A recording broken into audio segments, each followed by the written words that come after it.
The morning sun cast long shadows across the cobblestones of Florence as Lorenzo de' Medici made his way through the city streets, his entourage trailing behind like a carefully choreographed performance. Every step was calculated, every gesture measured to project the image of a benevolent ruler who cared deeply for his people. He stopped to speak with merchants, blessed children held up by their mothers, and nodded gravely at the concerns of citizens who approached him with their petitions. To any observer, Lorenzo appeared to be the embodiment of virtuous leadership, generous, accessible, and deeply committed to justice. Yet in the shadows of a nearby palazzo, Niccolò Machiavelli watched this performance with the keen eye of one who understood the dangerous game being played. The young political theorist had spent years observing the rise and fall of princes, the machinations of republics, and the eternal struggle between appearance and reality in the realm of power. What he witnessed in Lorenzo's careful public presentation was not leadership, but its most seductive and ultimately destructive counterfeit, the desperate attempt to protect and cultivate reputation at any cost. Machiavelli understood something that escaped most political actors of his time, and indeed continues to elude leaders in every era. The very act of trying to protect one's reputation often becomes the instrument of one's downfall. The prince who spends his energy managing his image rather than governing effectively becomes like a man trying to hold water in his cupped hands. The harder he grasps, the more quickly it slips through his fingers. This paradox lay at the heart of Machiavelli's revolutionary understanding of power. In a world where political survival seemed to demand the careful cultivation of virtue in the eyes of the public, Machiavelli dared to suggest that such cultivation was not merely unnecessary but actively harmful to effective governance. The prince who sought above all to appear virtuous would find himself constrained by the very image he had created, forced to choose between maintaining his reputation and taking the decisive actions that circumstances demanded. Consider the case of Pier Soderini, the gonfalonier of Florence whom Machiavelli served and observed closely. Soderini was by all accounts a good and virtuous man, beloved by the people for his gentle nature and commitment to republican ideals. He went to great lengths to maintain his reputation as a fair and just leader, always seeking consensus, always attempting to find solutions that would offend no one and preserve his standing with all factions. When faced with the growing threat posed by the return of the Medici family and their papal backing, Soderini's response was characteristic. He sought to negotiate, to find middle ground, to preserve his image as a man of peace and reason. The result was precisely what Machiavelli had predicted would happen to leaders who prioritized reputation over effectiveness. When decisive action was needed to preserve the Republic, Soderini hesitated, paralyzed by his concern for how such action might affect his carefully cultivated image. When the moment came to strike against his enemies, he could not bring himself to do what was necessary, for it would have required him to abandon the very reputation that had defined his political identity. The Medici returned to power, the Republic fell, and Soderini found himself in exile, his precious reputation intact but utterly worthless in the harsh light of political reality. This pattern repeated itself throughout history with such regularity that Machiavelli came to see it as one of the fundamental laws of political life. Leaders who focused primarily on maintaining their virtuous appearance consistently failed when confronted with situations that demanded actions incompatible with that appearance. They became prisoners of their own image, unable to adapt to changing circumstances because such adaptation would require them to act in ways that contradicted the reputation they had spent so much effort creating and protecting. The tragedy was compounded by the fact that these leaders often genuinely believed they were serving the greater good by maintaining their virtuous reputation. They convinced themselves that preserving their image was itself a form of leadership, that their moral authority depended on their ability to remain above reproach in the eyes of their subjects. What they failed to understand was that true moral authority comes not from the appearance of virtue but from the effective exercise of power in service of the state and its people, even when such exercise requires actions that may appear, in isolation, to contradict conventional notions of virtue. Machiavelli's insight was that reputation, rather than being a tool of power, was often power's greatest enemy. The leader who allowed his actions to be constrained by concerns about his image was like a general who refused to fight because battle might soil his uniform. The very attempt to preserve a spotless reputation became an obstacle to the kind of bold, decisive leadership that effective governance required. This was not to say that Machiavelli advocated for reckless disregard of public opinion or wanton cruelty. Rather, he understood that true leadership required the flexibility to act according to the demands of circumstance rather than the demands of image management. The effective prince must be prepared to appear cruel when kindness would be weak, to appear dishonest when honesty would be naive, to appear selfish when generosity would be destructive. Not because these qualities were inherently good, but because the preservation and prosperity of the state sometimes demanded actions that conventional morality would condemn. The psychological burden of this understanding weighed heavily on those few leaders who grasped its implications. To accept Machiavelli's teaching was to accept that effective leadership might require one to be misunderstood, condemned, even hated by those one sought to serve.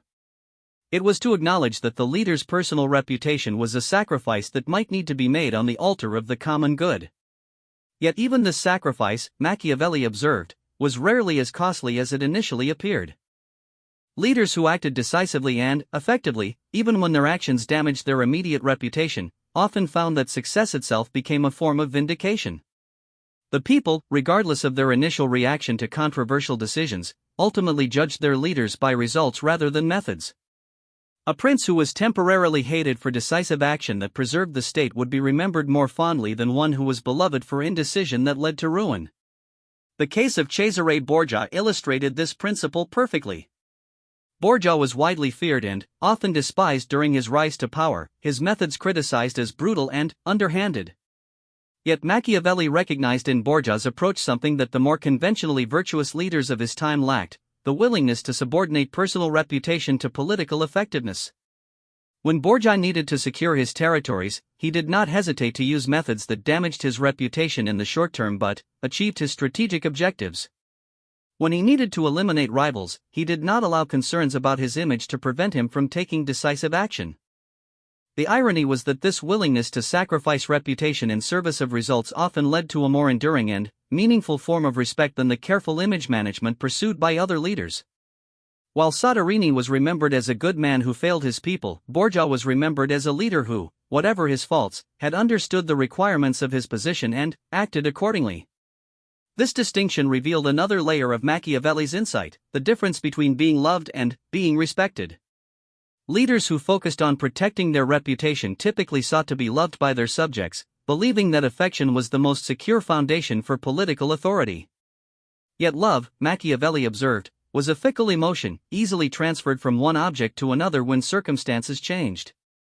The leader who depended on being loved would find himself abandoned the moment he was forced to take any action that disappointed his supporters.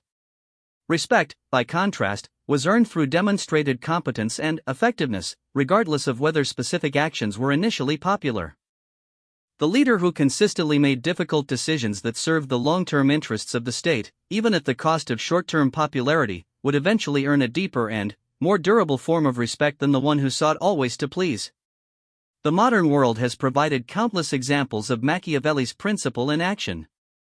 Political leaders who became obsessed with polling numbers and media coverage often found themselves unable to take the bold actions that circumstances demanded. They became reactive rather than proactive, allowing their agenda to be determined not by what they believed was necessary for the country but by what they calculated would have the least negative impact on their approval ratings. This reactive approach to leadership created a vicious cycle.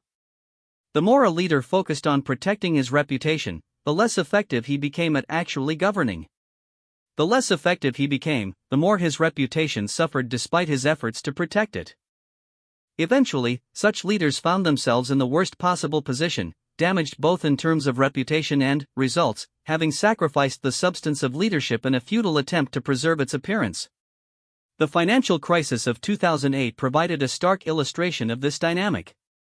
Many political leaders, faced with deeply unpopular but necessary decisions about bailouts and fiscal policy, found themselves paralyzed by concern for their public image.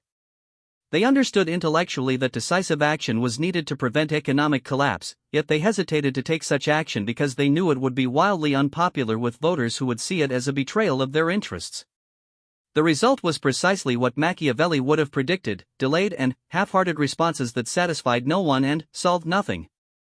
Leaders who might have emerged from the crisis with their reputations enhanced had they acted quickly and decisively instead found themselves blamed for both the crisis and the inadequate response to it. Their attempt to protect their image by avoiding unpopular decisions ultimately damaged that image far more than bold action would have done. The lesson was clear, yet it continued to be ignored by generation after generation of political leaders. The seductive appeal of reputation management proved too strong to resist, even in the face of overwhelming evidence that such management was counterproductive. Leaders continued to believe that they could somehow thread the needle, finding ways to be effective while still maintaining their carefully crafted public image. What they failed to understand was that this approach was based on a fundamental misunderstanding of how power actually works. Power is not a popularity contest, and leadership is not a performance designed to win applause.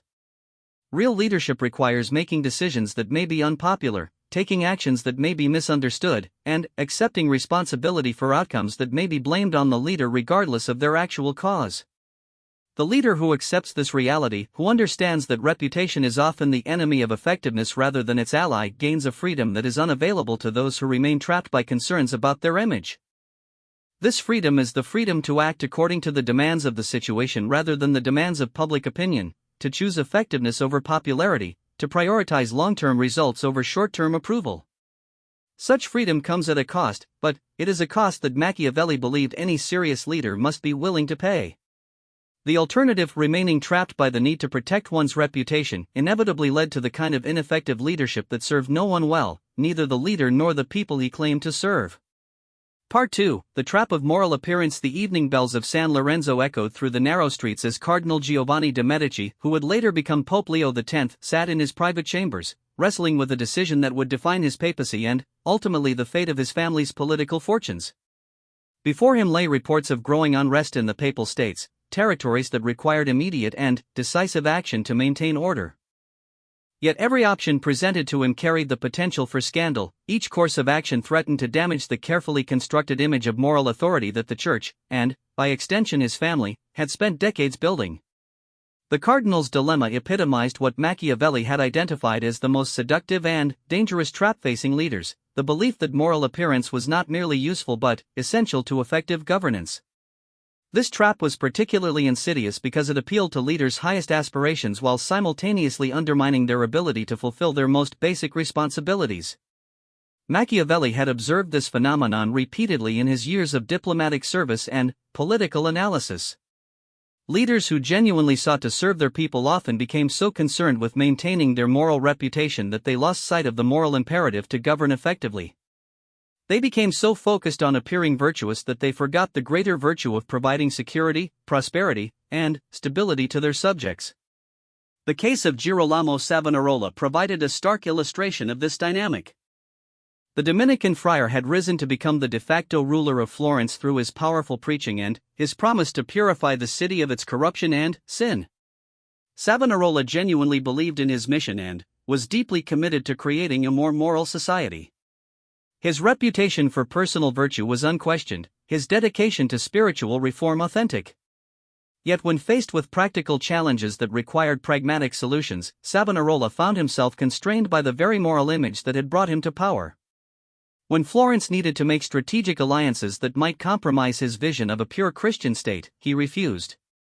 When circumstances demanded flexibility and compromise, he remained rigid in his commitment to moral absolutes. When his enemies began to organize against him, he was unable to respond with the kind of decisive political action that might have preserved his position and allowed him to continue his reforms. The result was tragedy not only for Savonarola himself, who was ultimately executed as a heretic, but for the very cause he had sought to serve. His unwillingness to compromise his moral image in order to maintain political effectiveness meant that his reforms died with him, leaving Florence to return to the very corruption and vice he had sought to eliminate. By prioritizing the appearance of virtue over the practical requirements of leadership, Savonarola had ensured the defeat of the very virtues he claimed to champion. This pattern revealed one of the most counterintuitive aspects of Machiavelli's political philosophy: the idea that conventional virtue, when taken to extremes, could become a form of vice. The leader who was so committed to maintaining his reputation for honesty that he could not engage in the strategic deception necessary to outmaneuver enemies was not being virtuous but irresponsible. The ruler who was so determined to appear merciful that he could not bring himself to punish wrongdoers was not showing true mercy but rather enabling injustice. Machiavelli's analysis went deeper than simply advocating for pragmatism over idealism. He understood that the very categories of virtue and vice that apply to private individuals might need to be reconsidered when applied to those who bore responsibility for the welfare of states and peoples. What appeared virtuous in a private citizen, complete honesty, unlimited mercy, absolute refusal to use violence might constitute a dereliction of duty in a leader. The ruler who refused to lie to foreign ambassadors might inadvertently reveal information that would lead to his country's defeat in war. The prince who showed mercy to every criminal might create an environment of lawlessness that harmed countless innocent people. The leader who rejected violence absolutely might find himself unable to defend his people against those who had no such scruples. This did not mean that Machiavelli advocated for dishonesty, cruelty, or violence as goods in themselves. Rather, he insisted that leaders must be prepared to employ these methods when circumstances demanded them, regardless of how such employment might affect their personal reputation for virtue. The true virtue of leadership lay not in maintaining a spotless moral image but in accepting responsibility for outcomes and being willing to do whatever was necessary to achieve the best results for one's people. The psychological challenge this posed for leaders was immense. Most individuals who sought positions of authority were motivated, at least in part, by a desire to be seen as good people doing good work. The idea that effective leadership might require them to act in ways that would damage their moral reputation struck at the very heart of their self-conception and their motivation for seeking power. This internal conflict often manifested itself in a form of moral paralysis. Leaders faced with situations that demanded morally ambiguous decisions would find themselves unable to act, not because they could not identify the most effective course of action, but because they could not reconcile such action with their need to maintain their virtuous self-image. Machiavelli observed this paralysis in the behavior of republican governments, which often proved less effective than principalities precisely because they were more concerned with moral appearance. A single prince, accountable primarily to results rather than to public opinion, could make difficult decisions quickly and decisively. A republic, accountable to citizens who judged actions by conventional moral standards, often found itself unable to take necessary actions that would appear morally questionable, even when such actions were essential for the state's survival. The Florentine Republic's handling of the Pisan rebellion illustrated this dynamic perfectly. For years, Florence struggled to recapture Pisa, a city that had declared independence and whose continued rebellion threatened Florentine commerce and security. The military solution to the Pisan problem was clear: a swift, overwhelming assault that would crush resistance and restore Florentine control. Yet the Republican government hesitated to authorize such an assault, concerned that it would be seen as excessively brutal and would damage Florence's reputation as a civilized state. Instead, they pursued a series of half-measures: diplomatic negotiations that went nowhere, economic sanctions that were easily circumvented, and limited military actions that were insufficient to achieve decisive results. The consequence of this moral fastidiousness was a prolonged conflict that ultimately caused far more suffering than a quick, decisive campaign would have done. The Pisans endured years of economic hardship and intermittent warfare. The Florentines spent enormous resources on a drawn-out conflict that drained their treasury and weakened their position relative to other Italian states. Most importantly, the very humanitarian concerns that had motivated the Republic's restrained approach were ultimately betrayed by the prolonged suffering that restraint had caused. This example revealed another layer of Machiavelli's insight: the idea that actions taken to preserve moral appearance often proved to be less moral, in their ultimate consequences, than the more direct approaches they replaced. The leader who refused to use decisive force to end a rebellion quickly might find himself presiding over a prolonged conflict that caused far more death and destruction. The ruler who was too concerned with appearing fair to take sides in a dispute might allow that dispute to escalate into a civil war that devastated his entire country. The trap of moral appearance was particularly dangerous because it offered leaders a way to feel virtuous about their failures. The prince who lost his state because he was unwilling to take morally ambiguous actions could console himself with the thought that he had maintained his integrity. The republic that was conquered because its leaders were too concerned with appearing civilized to take necessary defensive measures could pride itself on having remained true to its values. Yet Machiavelli insisted that such consolation was ultimately hollow. The leader's first moral obligation was to preserve the state and protect its people. All other moral considerations were secondary to this fundamental duty. The ruler who allowed his country to be destroyed in order to maintain his personal virtue was not being moral but selfish, prioritizing his own self-image over the welfare of those who depended on him. This principle applied not only to dramatic situations involving war and rebellion but to the mundane day-to-day decisions that constituted the bulk of governance.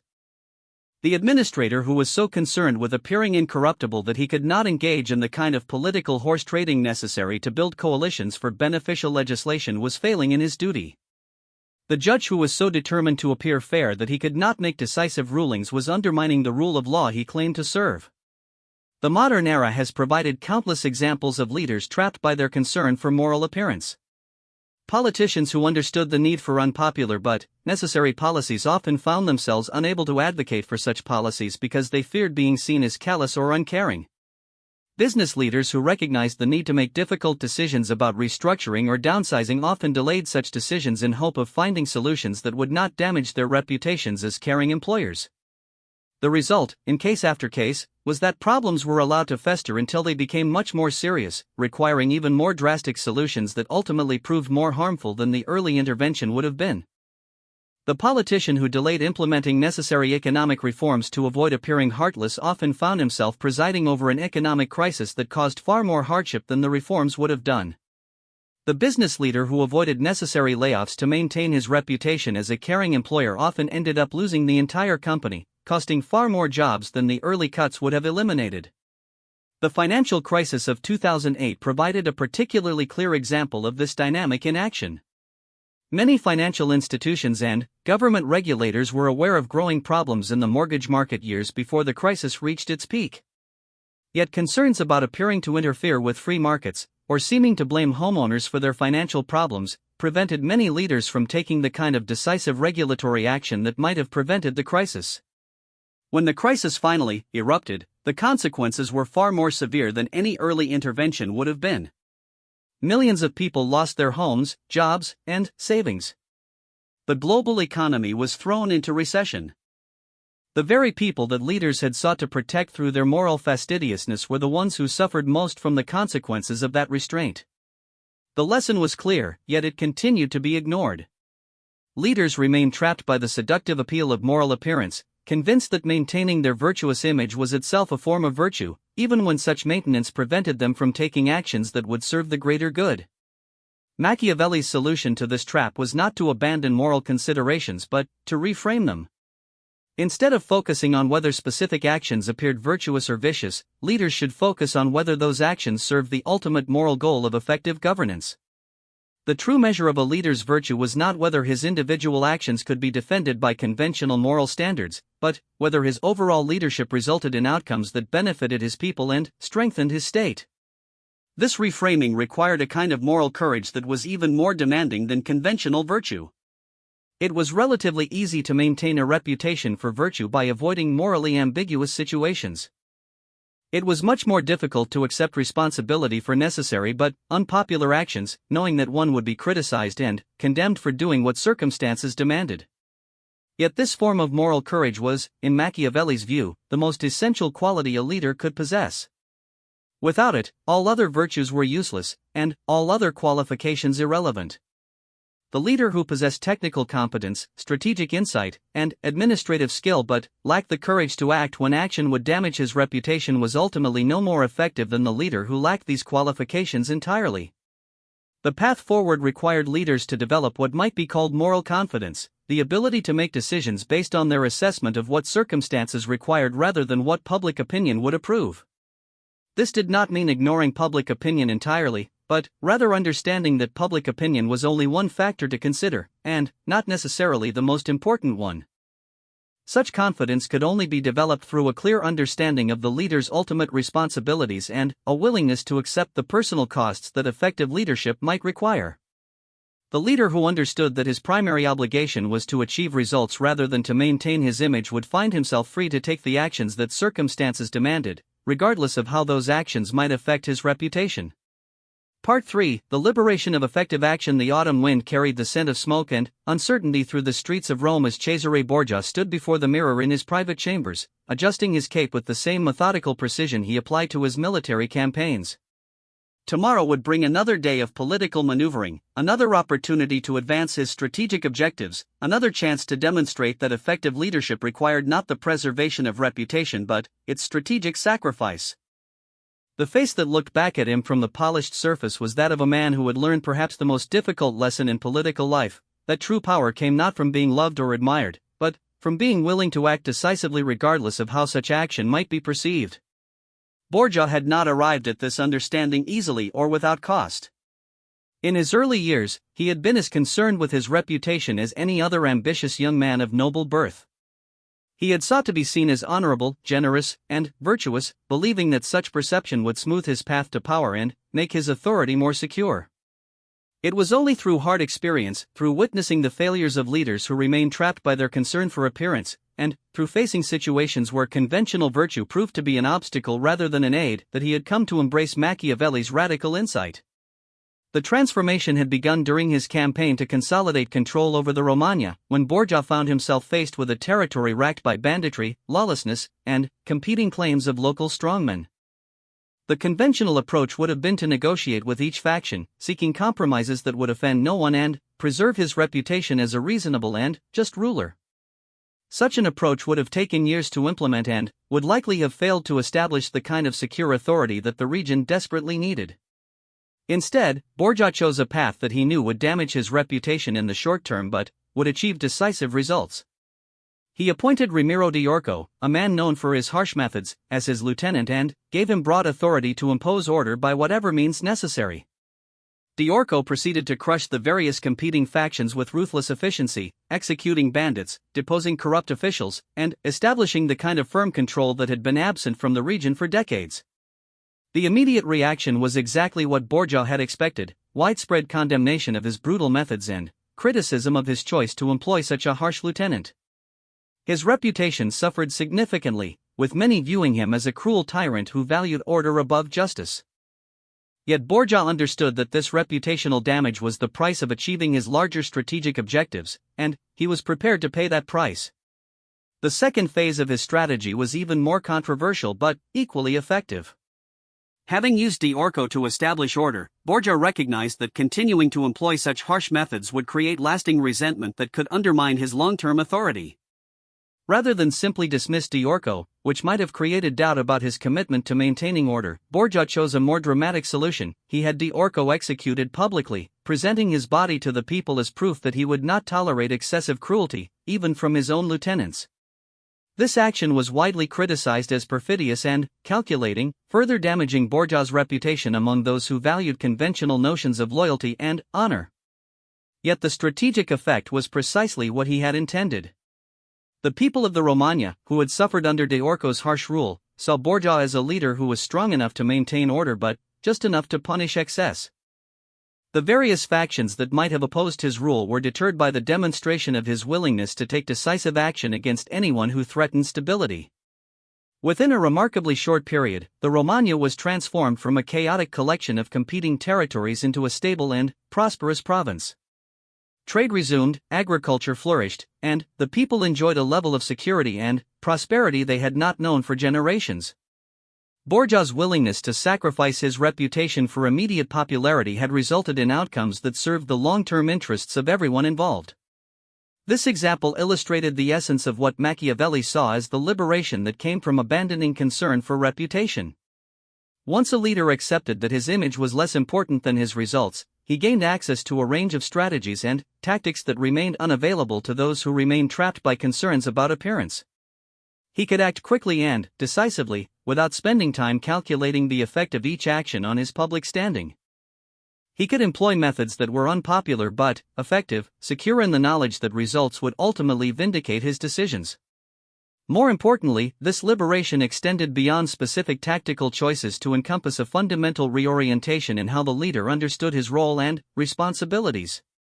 Instead of seeing himself as a performer whose primary task was to maintain a particular image, he could understand himself as a problem solver whose task was to achieve specific outcomes. This shift in self-perception had profound implications for every aspect of governance.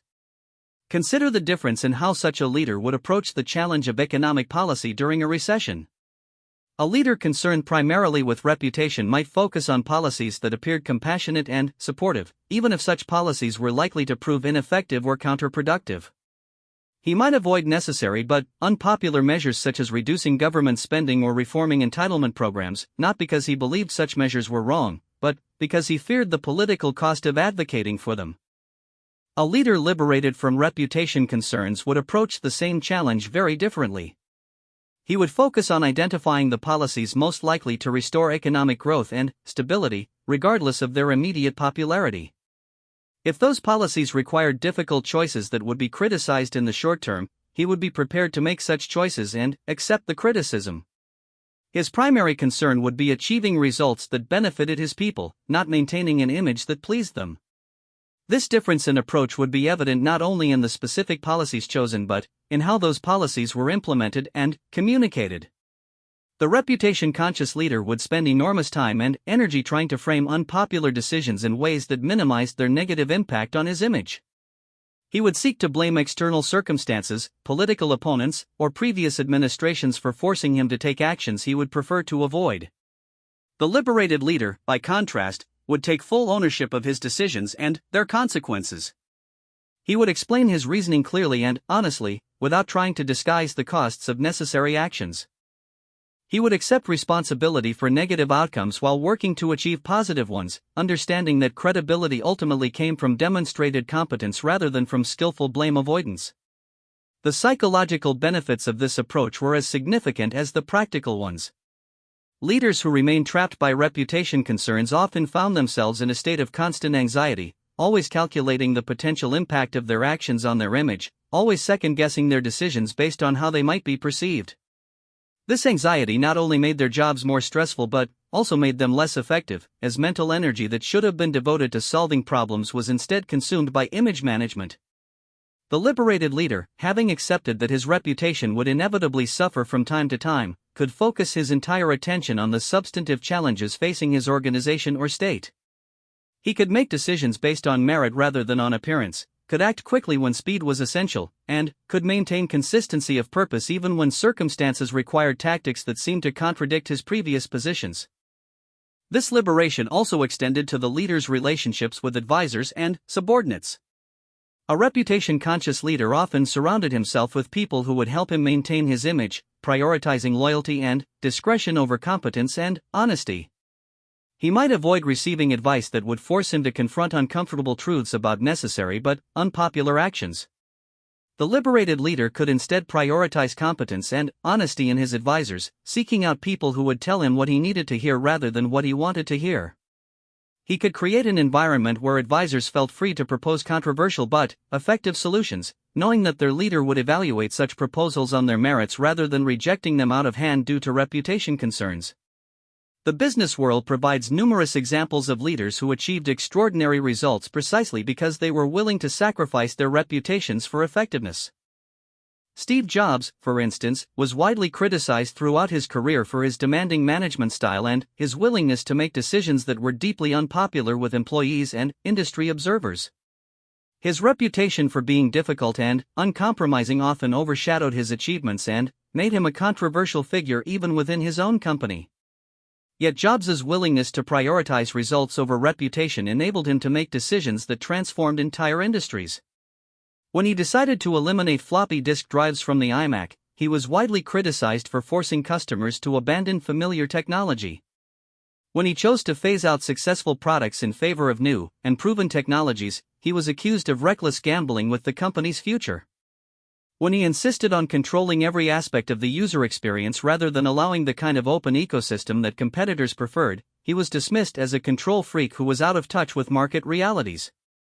In each case, Jobs was willing to accept reputational damage in pursuit of what he believed were superior long-term outcomes. His focus on results rather than on maintaining his image as a conventional business leader enabled him to take risks and make decisions that others avoided. The ultimate vindication of his approach came not from immediate approval but from the long-term success of the products and strategies he championed. The same principle applied in the political realm, where leaders who focused on achieving results rather than maintaining their image often accomplished far more than their more reputation-conscious counterparts. Abraham Lincoln's handling of the Civil War provided a classic example of this dynamic. Throughout the conflict, Lincoln made decisions that damaged his reputation with various constituencies but served the larger goal of preserving the Union and ending slavery. His decision to suspend habeas corpus was widely criticized as an unconstitutional abuse of power. His Emancipation Proclamation was attacked by some as too radical and by others as too limited. His willingness to replace generals who were popular but ineffective alienated many within his own party. His approach to Reconstruction was criticized by radicals as too lenient and, by moderates, as too harsh. Yet Lincoln's willingness to accept criticism and maintain focus on his ultimate objectives enabled him to navigate the war successfully and achieve outcomes that transformed the nation. His reputation suffered during his lifetime, with many viewing him as a divisive figure who had exceeded his constitutional authority. Only in retrospect did it become clear that his willingness to sacrifice immediate approval had served the larger cause of justice and national unity. The liberation that comes from abandoning reputation concerns does not, however, extend to abandoning all consideration of public opinion. Effective leaders understand that public support is an important resource that must be managed strategically, even if it should not be the primary driver of decision-making. The difference is that the liberated leader views public opinion as one factor to consider rather than as the determining factor in every decision.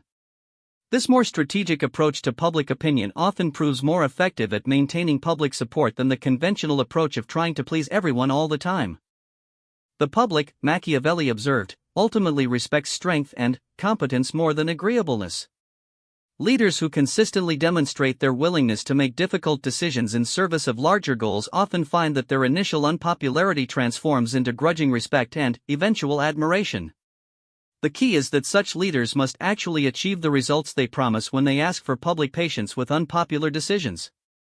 The leader who asks his people to accept short-term sacrifice for long-term benefit must deliver on the promised benefits, or his credibility will be destroyed more thoroughly than if he had never made controversial decisions at all.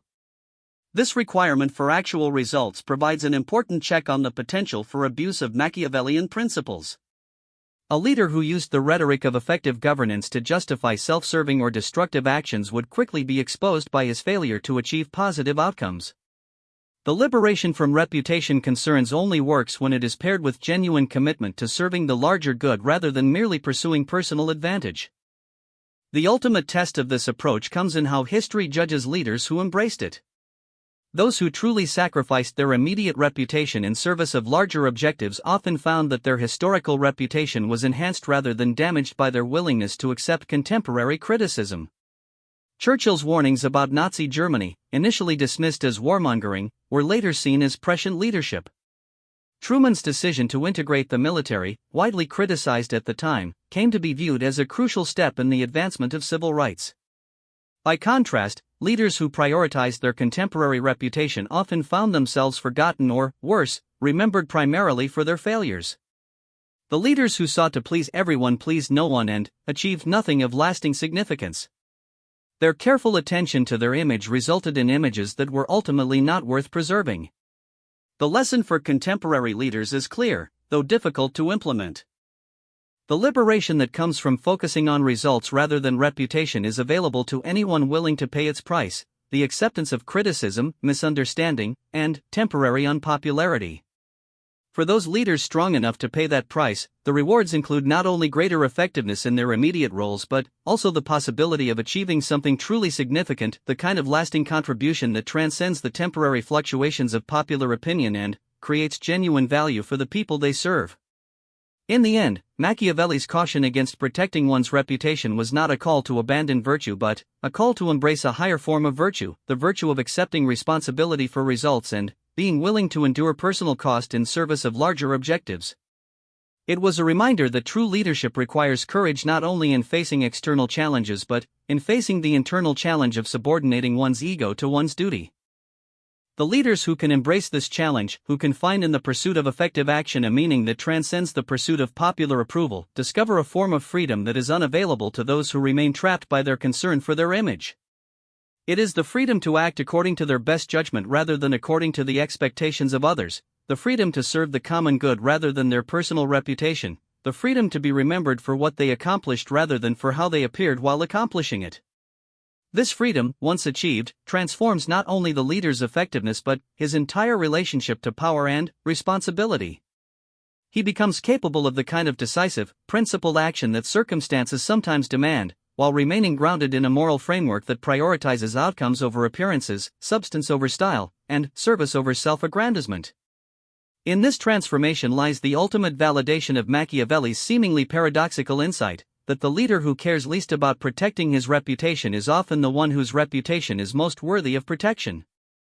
The morning sun that had begun this document now sets over the same Florentine streets where Machiavelli once walked, his insights as relevant today as they were 5 centuries ago.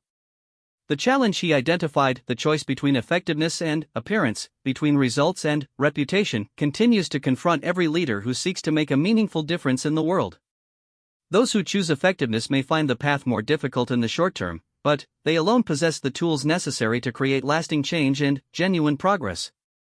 In a world that continues to confuse image with substance, style with significance, and popularity with principle, Machiavelli's caution remains as urgent and as liberating as ever.